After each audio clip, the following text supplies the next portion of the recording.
कहानी की शुरुआत में हमें बताया जाता है कि आज से करीब 6.5 करोड़ साल पहले एक उल्का पिंड धरती पर आ गिरा, जिसकी वजह से धरती पर से डायनासोर्स का नामो निशान मिट गया। मगर इतनी खतरनाक तबाही के बाद भी केओमैन कबीले के सदस्य जिंदा बच गए। उल्का पिंड के धमाके से वहाँ एक गहरा गड्ढा बना, जिसके अंदर केओमैन को उल्का पिंड मिला। वो उल्का पिंड गोल और काफी गर्म था। केओमैन उसे पकड़ने की कोशिश करते, पर वो काफी गर्म होने से वो उल्का पिंड को एक दूसरे की तरफ लात मारने लगते हैं, जिससे फुटबॉल गेम का इजाद हुआ। एक केओमैन अपने साथियों की फुटबॉल खेलते हुए पेंटिंग्स बनाता है। कुछ युगों बाद स्टोन एज के उल्का पिंड के गड्ढे में एक वैली बन गई और केओमैन कबीले के लोग वहां रहने लगे। डग अपने जंगली सुअर होगनोब के साथ फ्रूट तोड़ रहा था। उसे एक मेहमत की आवाज आई। वो कबीले के मुखिया बॉबनोर के पास जाकर उन्हें उठाता है ताकि वो शिकार करने के लिए जा सके। उसने डग कबीले के दूसरे सदस्यों को भी शिकार पर चलने के लिए उठा दिया। वो बॉबनोर से कहता है कि हम हमेशा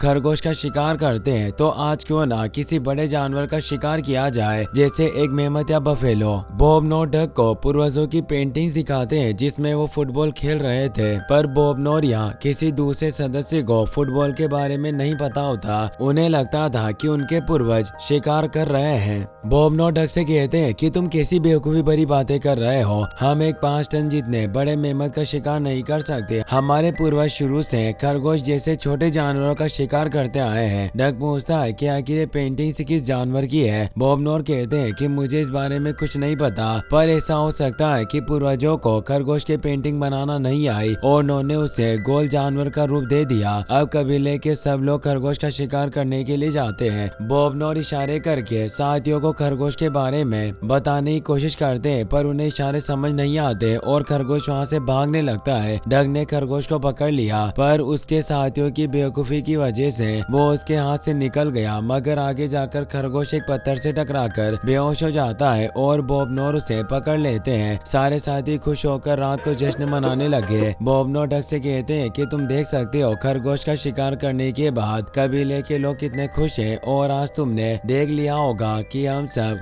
साथ मिलकर भी एक मेमत का शिकार नहीं कर सकते। अचानक होगनोब को कुछ अजीब महसूस हुआ। वो जंगल की तरफ देखते हुए बोलने लगता है। कबीले के सदस्य भी शांत होकर जंगल की तरफ देखने लगे। उन्हें ऐसी आवाज आती है जैसे कोई बड़ा जानवर उनकी तरफ आ रहा हो। बॉबनोर अपना हथियार लेकर जंगल की तरफ जाने लगते हैं, मगर कोई तीर से हमला करके उनका हथियार दूर कर देता है। अचानक कबीले के सदस्यों पर तीरों से हमला होने लगा। डग भी जवाबी हमला करता है, लेकिन कोई फर्क नहीं पड़ता और एक सैनिक मेहमत पर बैठकर उनके सामने आता है, जिससे सब डरकर वहां से भागने लगते हैं। होगनोब पीछे रह गया था। सैनिक उस पर हमला करने लगता है, पर डग ने होगनोब को बचा लिया। बॉबनोर कबीले के सदस्यों को लेकर वैली से बाहर निकल जाते हैं। उन्हें डग कहीं दिखाई नहीं देता, जिससे वो बहुत घबरा गए, पर वो कबीले वालों को अकेले छोड़कर नहीं जा सकते थे। डग होगनोब के साथ छिपकर मेहमत को देखने लगा। वहाँ 3 और मेहमत आते हैं जिन्हें ब्रोंज एज के सैनिक चला रहे थे। ब्रोंज सिटी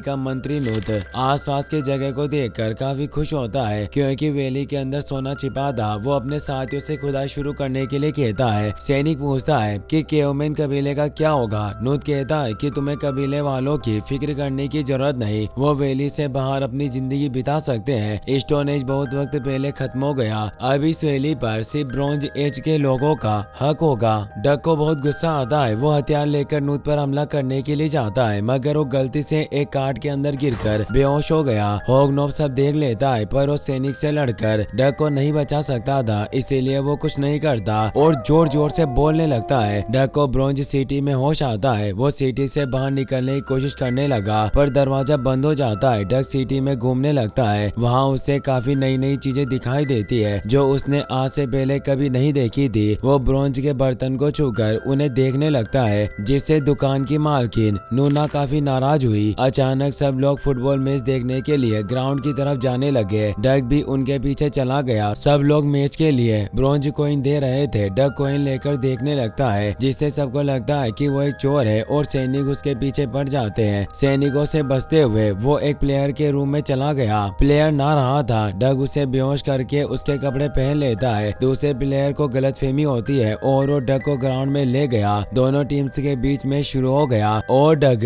गोलकीपर बनकर गोल रोकने की कोशिश करने लगा, मगर वो बॉल से टकराकर नीचे गिर जाता है, जिससे जिससे उसे अपने पूर्वजों की पेंटिंग्स याद आती है जिसमें वो फुटबॉल खेल रहे थे। डग बॉल को लात मारता है पर वो गलती से अपनी टीम के नेट में गोल कर देता है, जिससे गुस्सा होकर उसके साथी और सब लोग उसे बुरा भला कहने लगे। तभी असली गोलकीपर वहां आता है। कैप्टन डग का मास्क उतार देता है। नूत को पता चल जाता है कि डग एक केवमैन है। वो कहता है कि तुम्हारी इतनी हिम्मत कैसे हो गई जो तुमने मैदान में आकर हमारा पवित्र खेल खेलने की कोशिश की। डग पूछता है कि आखिर तुमने हमें वैली से निकालकर हमें बेघर क्यों किया। नूत कहता है कि तुम केवमैन का कोई घर नहीं होता, तुम्हें इस धरती पर रहने का कोई हक नहीं, ना ही तुमसे कोई बहस करनी है, जल्दी तुम मरने वाले हो। सैनिक डग को पकड़कर ले जाने लगते हैं, लेकिन डग एक भाले की मदद से फुटबॉल को फोड़कर चैंपियन टीम को चुनौती देता है, जिससे सब हैरान हो गए। डग कहता है कि अगर हम ये खेल जीत गए तो वैली में रहेंगे और तुम कभी भी हमें परेशान नहीं करोगे। अगर तुम ये खेल जीते तो हम वैली छोड़कर चले जाएंगे। नूत को पता था कि केवमैन उसकी टीम को नहीं हरा सकते, पर इस मैच को देखने के लिए बहुत सारे लोग आएंगे और नूत को ब्रोंज कॉइन मिलेंगे, इसीलिए वो डग की चुनौती स्वीकार कर लेता है। दूसरी तरफ सैनिकों ने वैली को चारों तरफ से बंद कर दिया ताकि कोई केवमैन अंदर ना आ सके, जिससे कबीले वालों को बहुत बुरा लगा। डग फुटबॉल लेकर वहां आया, उसे सही सलामत देखकर सब खुश होते हैं। डग बॉबनोर और कबीले वालों को फुटबॉल बुक दिखाकर कहता है कि ब्रोंज सिटी के मंत्री ने कहा कि अगर हम फुटबॉल में जीत गए तो हमें हमारी वैली वापस मिल जाएगी, लेकिन अगर हम हार गए तो हमें अपनी पूरी जिंदगी खदान में काम करना होगा। बॉबनोर कहते हैं कि हमने अपनी पूरी जिंदगी फुटबॉल नहीं खेली, तो आखिर हम ब्रोंज सिटी का मुकाबला कैसे करेंगे। डग बताता है कि आप गलत हो, हमारे पूर्वज काफी वक्त से फुटबॉल खेल रहे थे, जिन पेंटिंग्स को हम शिकार कर रहे थे वो फुटबॉल खेलने की है। बॉबनोर फुटबॉल खेलने के लिए तैयार नहीं थे, पर डग और बाकी सदस्य उनसे विनती करते हैं, जिस वजह से बॉबनोर ना चाहते हुए भी फुटबॉल खेलने की इजाजत दे देते हैं। सारे कबीले वाले खुशी से फुटबॉल खेलने के लिए तैयार हो गए, पर डग होगनोब को टीम से निकाल देते हैं क्योंकि वो एक पिग था। डग गोला बनाकर कबीले वालों को फुटबॉल के बारे में बताने लगा, मगर कबीले वालों को उसकी बातें समझ नहीं आती। शुरुआत में मेघमा डग को मुक्का मारकर उसे नीचे गिरा देती है और सारे सदस्य हथियार लेकर फुटबॉल पर हमला करने लगते हैं। डग उन्हें अच्छी तरह से समझाकर प्रैक्टिस करवाने लगता है। वहीं ब्रोंज सिटी की क्वीन ओफिफा की मैसेज बर्ड नूत के पास आकर उसे क्वीन का मैसेज देते हुए कहती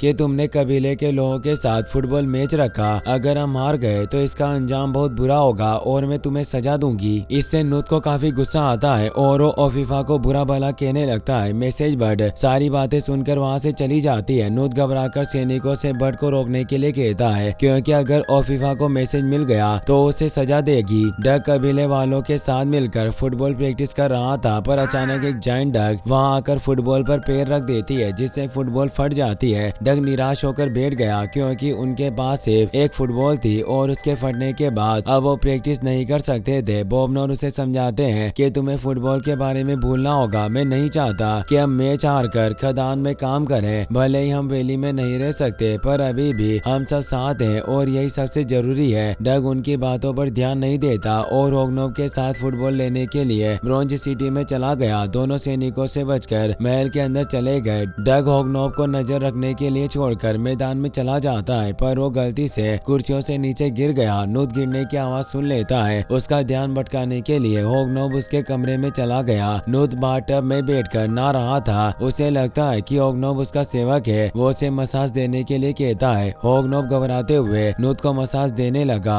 मैदान में गुना फुटबॉल प्रैक्टिस कर रही थी। वो डग को देख लेती है और उसे पूछती है कि आखिर तुम यहाँ किसी लिए आए, अगर किसी ने तुम्हें देख लिया तो तुम खतरे में पड़ जाओगे। डग उसे फुटबॉल के फटने के बारे में बताता है। गुना डग के साथ मिलकर एक बैग में फुटबॉल भरने लगी। वो कहती है कि मुझे तुमसे काफी जलन हो रही है क्योंकि तुम हजारों लोगों के सामने पवित्र मैदान में फुटबॉल खेलोगे। डग कहता है कि मैंने देखा है तुम बहुत अच्छी तरह से फुटबॉल खेलती हो, मुझे यकीन है कि एक दिन तुम भी ब्रोंज टीम में शामिल होगी। गुना कहती है कि लड़कियों को फुटबॉल टीम में नहीं लिया जाता, जिस वजह से मैं छिपकर यहाँ प्रैक्टिस करने के लिए आती हूँ। तभी फुटबॉल रेफरी को पता चल जाता है कि गुना और डग फुटबॉल चोरी कर रहे हैं, इसलिए वो सैनिकों को बुला लेता है। डग कुछ फुटबॉल जमीन पर गिराता है। गुना फुटबॉल को लात मारकर सैनिकों को नीचे गिरा देती है। मौके का फायदा उठाकर वो दोनों वहाँ से भाग जाते हैं। रूथ का सेवक उसके पास आता है और रूथ को होगनोब के बारे में पता चल जाता है, मगर उसके सर पर फुटबॉल आकर लगती है, जिससे वो बाथटब में डूब जाता है। डग और गुना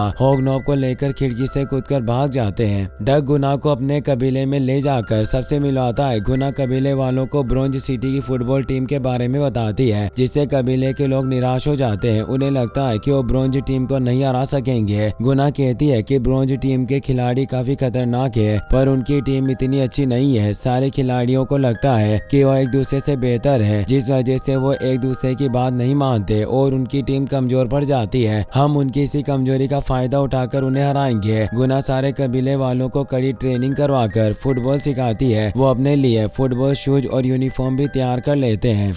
दूसरी तरफ नुत को वैली के अंदर केओमेन कबीले की पेंटिंग से मिलती है, जिसमें वो फुटबॉल खेल रहे थे। वो कहता है कि कुछ भी हो जाए, पर क्वीन को इस बारे में पता नहीं चलना चाहिए। मैसेज बर्ड वहां आकर ओफीफा का मैसेज देती है कि मुझे पता चला है कि केओमेन हमसे 100 साल पहले से फुटबॉल खेल रहे थे और मेरे जासूस ने मुझे बताया कि केओमेन रोज प्रैक्टिस करके बेहतर बन रहे हैं। अगर हम मैच हार गए तो मैं तुम्हें खदान में काम करने की सजा दूंगी। इससे परेशान होकर नुत मैसेज बर्ड को एक बकेट में कैद कर देता है। खदान में काम करने वाले रिसर्चर्स वहां आकर नुत को अंडरग्राउंड वैली पेंटिंग से दिखाते हैं, जिसमें केओमेन कबीले के लोग दूसरे कबीलों को फुटबॉल खेलना सिखा रहे थे, पर वो खुद कभी मैच नहीं जीते और हमेशा हारते रहे। नुत सैनिक से कहकर डक को पकड़वाकर वैली केव में लेकर आता है, जहाँ वो सारी पेंटिंग से थी। नुत डक को सारी पेंटिंग्स दिखाकर कहता है कि तुमने अधूरी पेंटिंग से देखकर समझा कि तुम्हारे पूर्वज फुटबॉल के महान खिलाड़ी थे, पर ऐसा कुछ नहीं है। मैं मानता हूँ कि तुम्हारे पूर्वज ने फुटबॉल का इजाद करके दूसरे कबीले वालों को खेलना सिखाया, मगर वो खुद कभी एक मैच भी नहीं जीत सके। इन सब चीजों से परेशान होकर उन्होंने फुटबॉल खेलना छोड़ दिया। तुम्हें समझ में आ गया होगा कि तुम हमें फुटबॉल में नहीं हरा सकते, इसीलिए मैं तुम्हारे साथ एक सौदा करना चाहता हूँ ताकि तुम इस परेशानी से बाहर निकल सको। नुत का सौदा सुनकर डक को एक दृश्य दिखाई देता है, जिसमें सैनिक जबरदस्ती उसके साथियों को पीटकर खदान में काम करवा रहे थे। डक को अपने फैसले पर काफी पछतावा होता है। अचानक होगनोव वहां जाता है, पर डग उसे बिना कुछ बताए वहां से चला गया। उसके जाते ही होगनोव बॉबनोर को वैली केव के अंदर ले आया। सारी पेंटिंग से देखकर बॉबनोर चौंक जाते हैं। अगले दिन ब्रोंज सिटी के सब लोग फुटबॉल मैच देखने के लिए मैदान में आते हैं। क्वीन ओफीफा भी अपने शाही कमेंटेटर को लेकर वहां गई। सैनिक डग को मैदान में लेकर आते हैं। डग कहता है कि मैं अपने कबीले की तरफ से फुटबॉल मैच में हार मानकर खदान में काम करने के लिए तैयार हूँ और आज के बाद से वैली ब्रोंज सिटी की होगी। सब लोग हैरान थे, उन्हें समझ नहीं आता कि अचानक केओमेन पीछे क्यों हट गए। दरअसल रूथ ने डग के साथियों को खदान में काम न करके आजाद करने का वादा किया था, जिस वजह से डग ने हार मान ली। तभी बॉबनोर और बाकी कबीले वाले जाइंट डग पर बैठकर वहां आते हैं। बॉबनोर डग से कहते हैं कि क्या तुम सिर्फ कुछ पेंटिंग्स को देखकर पीछे हट जाओगे, पर मैं तुम्हें बताना चाहता हूँ कि वो बीते कल की बात है, हम आज में जी रहे हैं। हमें उन पेंटिंग्स को बुलाकर इतिहास बदलना होगा। तुमने ही मुझे सिखाया था कि हम सिर्फ खरगोश का शिकार करने के लिए पैदा नहीं हुए, हमें अपनी वैली को बचाना होगा। बॉबनोर और बाकी साथियों की बातें सुनकर डग काफी खुश होता है। वो दोबारा ब्रोंज एज टीम को फुटबॉल के लिए चुनौती देता है, जिससे सब खुश हो जाते हैं। दोनों टीम से मैदान में आती है और मैच शुरू हो जाता है। शुरुआत में ब्रोंज टीम केओमेन पर ध्यान नहीं देती, जिसका फायदा उठाकर मेगमा गोल कर देती है, जिससे सबके होश उड़ जाते हैं। उन्हें यकीन नहीं होता कि केओमेन ने ब्रोंज टीम के खिलाफ गोल कर दिया। ब्रोंज टीम का कैप्टन लगातार 2 गोल करता है, जिससे केओमेन घबरा जाते हैं, पर डग सबको शांत करके गेम पर ध्यान लगाने के लिए कहता है। ब्रोंज टीम एक और गोल करके 3-1 से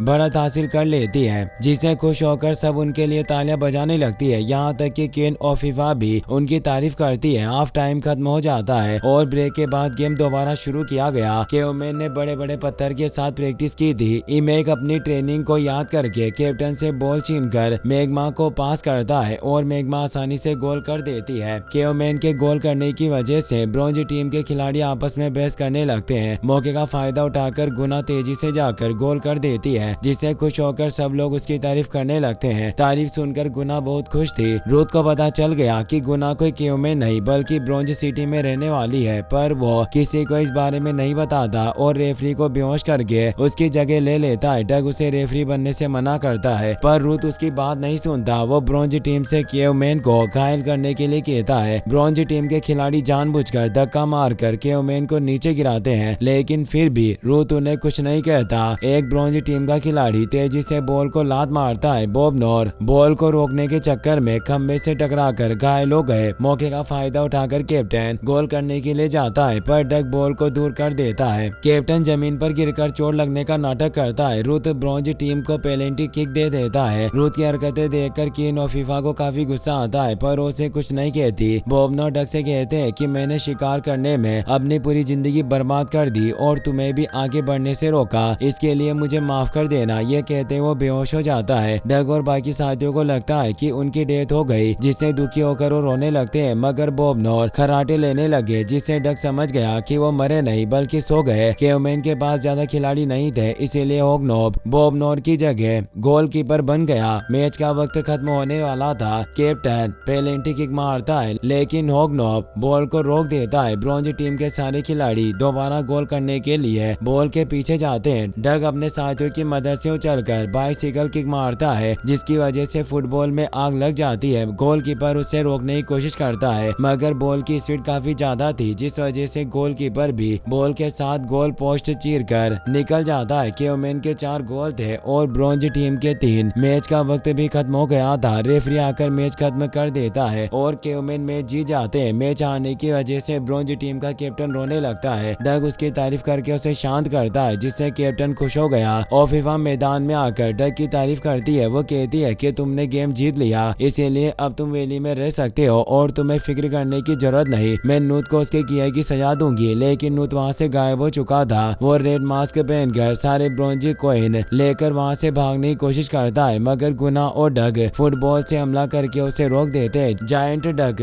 नूत को मुंह में पकड़कर जोर जोर से हिलाने लगती है, जिससे सारे ब्रॉन्ज कॉइन लोगों के बीच जाकर गिरते हैं और उन्हें अपने पैसे वापस मिल जाते हैं। और फीफा डग को फुटबॉल ट्रॉफी देती है, जिससे उसके साथी बहुत ही ज्यादा खुश होते हैं और उसे अपने कंधों पर उठाकर उसकी तारीफ करने लगते हैं। केवमैन अपनी वैली में लौट जाते हैं और बॉब नॉर एक चट्टान पर अपनी फुटबॉल टीम की पेंटिंग बना देते हैं। डग अपने कबीले वालों और ब्रॉन्ज टीम के खिलाड़ियों के साथ मिलकर शिकार करने के लिए जाता है, लेकिन जैसे उन्हें मेहमत की दहाड़ सुनाई देती है, वो सब डरकर वहाँ से भाग जाते हैं। मगर वो कोई मेहमत नहीं बल्कि एक खरगोश था, जो मेहमत की परछाई बनकर उन्हें डरा रहा था। इसी के साथ ये मूवी यहीं पर खत्म हो जाती है।